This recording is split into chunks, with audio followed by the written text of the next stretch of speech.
দুটো লাইন রাখবেন, দুটো লাইন। নিরাপত্তা সুনিশ্চিত হচ্ছে যতক্ষণ না পর্যন্ত প্রত্যেকটি বেকারের কর্মসংস্থান।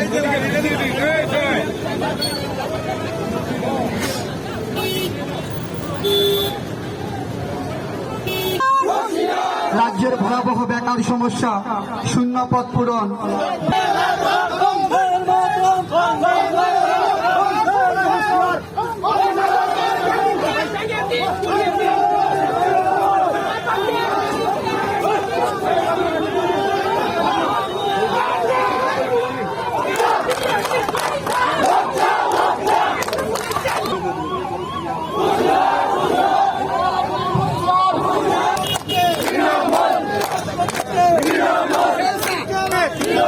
আচ্ছা, এইবার আমরা স্টার্ট করে মিছিল শুরু করছি। আর মাঠের মধ্যে যারা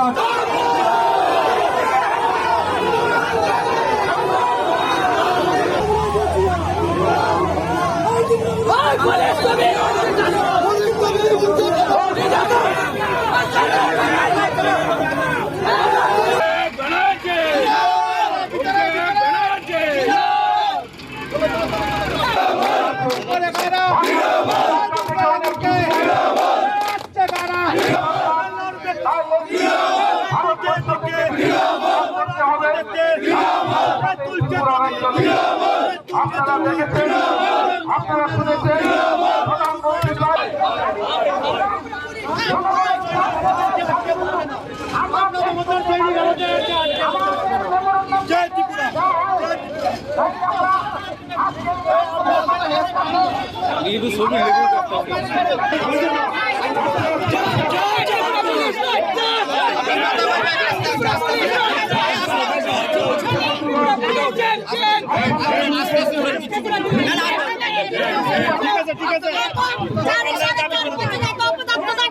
মানুষের উপরে এত নির্যাতন, এত অবমাননা কেন?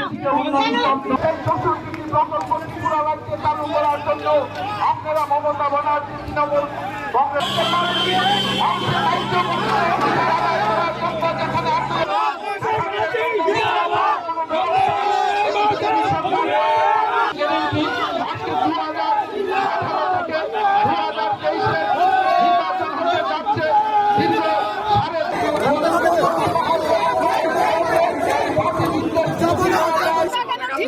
আমাকে বুঝাও, তোমাদের ঘরে মা বোন নাই?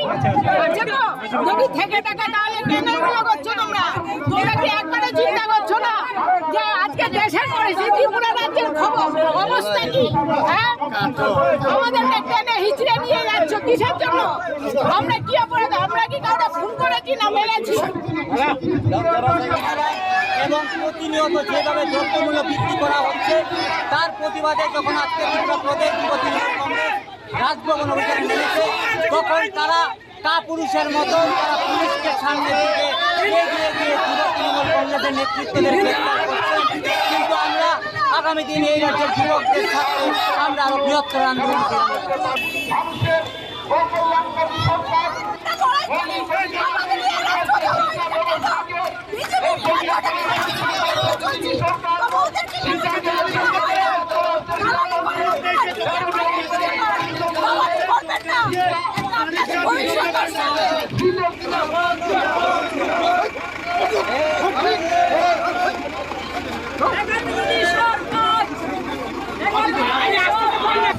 ত্রিপুরা তৃণমূল যুব কংগ্রেসের আর ছাত্র পরিষদ মহিলাদের এই মিছিল, প্রতিবাদী মিছিল মূল্যবৃদ্ধির বিরুদ্ধে এবং বেরোজগারির বিরুদ্ধে।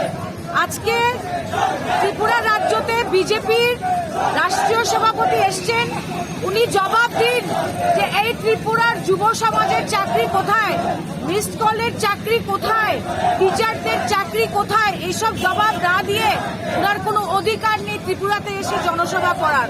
আজকে আমরা রাজভবন ঘেরাও করছি ত্রিপুরার যুব তৃণমূল কংগ্রেসের নেতৃত্বে, এবং আমাদের দাবি যে ত্রিপুরার যুব সমাজকে চাকরি দেওয়া হোক আর জিনিসপত্রের দাম মোদী সরকার কমিয়ে নিয়ে আসুক।